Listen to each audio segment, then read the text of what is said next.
You know, there's a lot of talk these days about socialism going on. And one of the things to understand is whether people say it or not, whether they mean it or not. When people promote socialism, what they're often really doing is promoting communism. And so, did you know that once upon a time in American history, we tried communism and it failed? Well, that's what I want to talk about today in comparing capitalism and communism from my book, The Bible, Economics, and the Constitution. Hi, my name's David Lance. So let's see how we once tried communism in American history and failed. Well, first of all, what does the Bible have to say about capitalism, communism, and things of that nature? I don't think they actually use those terms, but a way to think about it is to look at basically what is in the eighth and the 10th commandments in the Bible, which essentially say, Thou shalt not steal, and thou shalt not covet. And so when you think about that, what I want to ask you to do is to take a moment and think about what is the premise of those two commandments. Now, if you have to ask somebody else and talk about it, go ahead, take some time, pause the video, because I'm going to come back and tell you what I think it means. I'm going to count down and then I'll continue. One, two, three. All right. Well, did you talk about it? Did you decide that people can't steal or covet what is not theirs, that somebody else owns something, you don't have it, and so you steal it or you at least covet it and say, I wish I really had it. And so another question to ask is, what does the Bible actually say about private ownership? Does it approve of that? Well, first of all, I don't think we'd have those two commandments if it didn't envision and approve of the idea of people owning their own stuff. But you remember in a previous lesson, I talked to you about the noble woman from Proverbs 31, where she does all sorts of things. She gets up early while it's still dark to feed her servants. She goes out and considers a field and she buys it. And then she plants a vineyard. And from that vineyard, she then reaps profits and uses those for various things. So clearly, at least in Proverbs 31, that many people was written by King Solomon back around 950 BC. The Bible really does envision private ownership, and it encourages that. And so, essentially, because she goes on to do some spinning with the distaff and the spindle, and she's working with her servants, maybe even teaching her own children, maybe her daughters, how to do that. The noble woman of Proverbs 31 is practicing capitalism. There's another book in the Bible you can look at. It's the book of Ruth, in which God teaches us to care for others through something called the law of gleaning. Now, I'm not going to walk you through the book of Leviticus, chapters 19 and 23, where it mentions that, but really briefly, if you're a landowner, like a guy named Boaz in the book of Ruth, you are required under the law of gleaning to not harvest any of the grain that falls on the ground and leave the corners of your field unreaped, so that other people who have little or nothing can come along and pick up what's called the gleanings and then use that to make their own bread and things of that nature. In that way, Jewish society imagined a way for wealthy landowners to also help the poor. But here's the catch: the poor didn't just get fed off of the rich man's table; they had to go and pick up the gleanings. Second Thessalonians 3:2, Paul writes, "quote The one who is unwilling to work shall not eat." And so the Bible envisioned at least able-bodied people to work for a living, to basically care for their own needs, to care for their families. And sure, when there were various problems that happened, people would pitch in and help, but everybody was expected to carry their own load.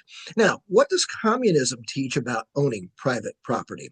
Well, if you read the Communist Manifesto, it says the theory of communists may be summed up in a single sentence: abolition of private property. That's right. That's what Karl Marx, the father of communism, actually said. His Communist Manifesto also says this: the abolition of bourgeois individuality, bourgeois independence, and bourgeois freedom is undoubtedly aimed at. What? The abolition of individuality, the abolition of independence, the abolition of freedom. That's what they want. If you've got a friend who is bought into the socialism, communism worldview, this is something that you really should check out. Don't take my word for it. Go Google it, read the Communist Manifesto, and find out for yourself. Marx also said this: from each according to his ability, to each according to his need. Now, basically, what that means is that everyone should receive whatever they require to live. Now, that sounds really nice.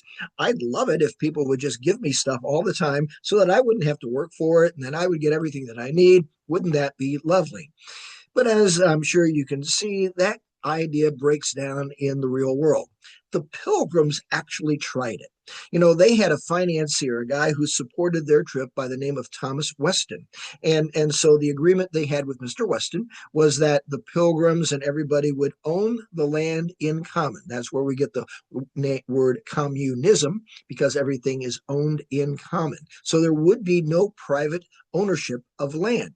All the proceeds from the harvesting of everything would be shared equally between the Pilgrims and Mr. Weston at the end of 7 years. Now, that was the whole plan that they worked on that. So, yes, the Pilgrims really did try communism when they came to America. But here was another problem. They actually thought they were going to land in Virginia, which was an established colony under the rule of the King of England. They ended up, however, mistakenly ending up someplace in what is today Massachusetts, outside of what is today this town of Plymouth. So they end up in a place that has no government. Now, they're coming out of feudal society where everybody does whatever the lord of the manor or the king says. No commoner would ever try to decide on his or her own what to do. They would ask the nobility what they should do. But there was no nobility.